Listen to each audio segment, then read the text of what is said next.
कोण होतास तू, काय झालास तू? फडणवीसांनी ठाकरेंना हिंदुत्वावरून घेरलं. तामिळनाडूतले जस्टिस स्वामीनाथन यांच्यावर महाभियोग आणल्याच्या प्रकरणावरून टोलेबाजी. रोज मंत्र्यांच्या पैशांच्या थप्प्यांचे व्हिडिओ बाहेर येत आहेत. फडणवीसांनी पांघरुण खातं काढावं. भ्रष्टाचारी लोकांना पांघरुणात घेतलंस तू, असं म्हणत उद्धव ठाकरेंनी फडणवीसांना डिवचलं.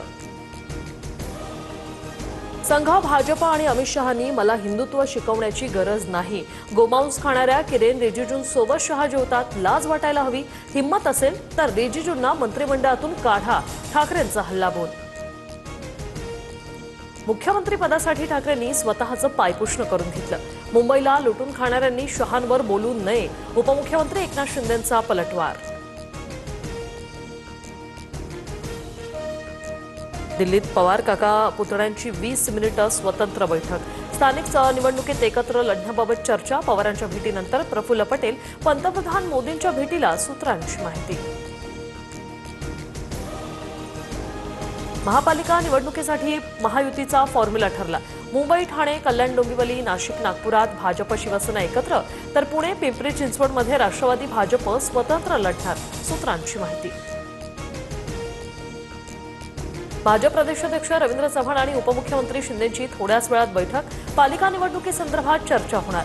अमित शहांच्या भेटीनंतर महापालिका निवडणुकीच्या पार्श्वभूमीवर चव्हाण शिंदे बैठकीकडे लक्ष. पंढरपूर ते मोहोळ पालखी मार्गाच्या कामात 1400 कोटींचा गैरव्यवहार.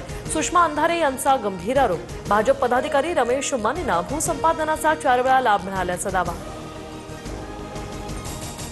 सुषमा अंधारेंनी पालखी महामार्गाचं नाव बदनाम केलं. अंधारेंविरोधात अब्रू नुकसानीचा दावा दाखल करणार. पालखी मार्गात गैरव्यवहार झाल्याच्या आरोपांनंतर चरणराज चौरे आणि रमेश माने आक्रमक. राजस्थानच्या हनुमानगडमध्ये इथेनॉल फॅक्टरी विरोधात शेतकऱ्यांचा उद्रेक. आंदोलकांची पोलिसांवर दगडफेक. कार्यालयासह गाड्या जळल्या. हिंसाचारात 50हून अधिक जखमी. काँग्रेस आमदारालाही दुखापत. पंतप्रधान मोदी आणि डोनाल्ड ट्रम्प यांची फोनवरून चर्चा. अमेरिका आणि भारताच्या संबंधांवर ट्रम्प दोन्ही देश जगभरातील शांती आणि स्थिरतेसाठी काम करणार.